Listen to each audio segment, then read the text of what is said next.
Let us continue with the story in the kingdom of fools. This is a bit lengthier story. So what happens? Let us see. The case again came to the king, and it was the same merchant whose wall had fallen, his brother had died, and he was responsible for his death ultimately. And he said, my father is responsible.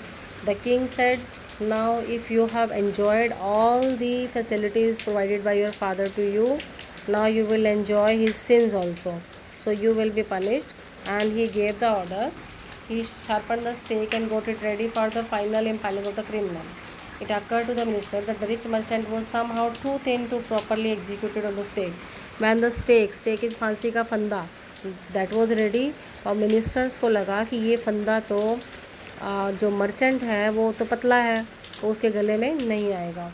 So he appealed to the king's common sense. The king too worried about it. What shall we do? He said, when suddenly it struck him that all they needed to do was to find a man fat enough to fit the stake.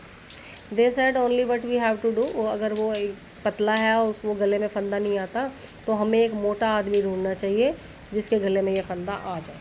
And then the servants were immediately sent all over the town looking for a man who would fit the stake. Now they were trying to find out the person who would be fit in that stake, and their eyes fell on the dancing, to the disciple who had become fat. Now the things they have got worsen, because the disciple, he had eaten all the things on one dodo, and he became very fat. He remained in this kingdom of fools, and now he was brought before the king. He said, sir, what have I done wrong? I am innocent, I am a sannyasi. He cried, I am sannyasi only, I have not done anything wrong. He said that may be true.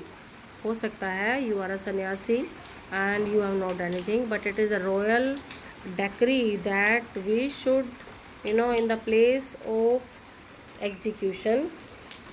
He remembered his wise guru's words. When he was brought to that place, he remembered his guru, and guru with his vision, क्योंकि वो धार्मिक होते हैं, उनको पता चल जाता है.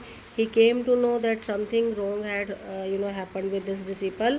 Guru came here, and as soon as he arrived, he scolded the disciple and told him something in a whisper.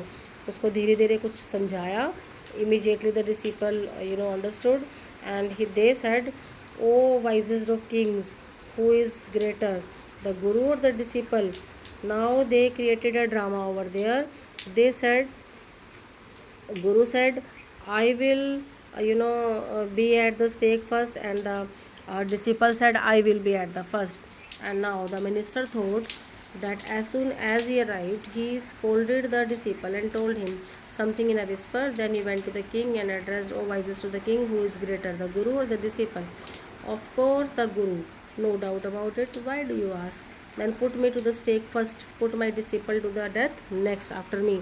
He said, I shall be at the stake first, but my shishya, my disciple, he would be after me. When the disciple heard this, he understood and began to clamor, my first, I am first. They both started quarreling over this matter. Guru said, I shall be at the stake first, and disciple said, I shall be at the stake first. And then minister asked, they told that whosoever will be at the stake first, that man would be the next king after rebirth, and the second person would be the minister.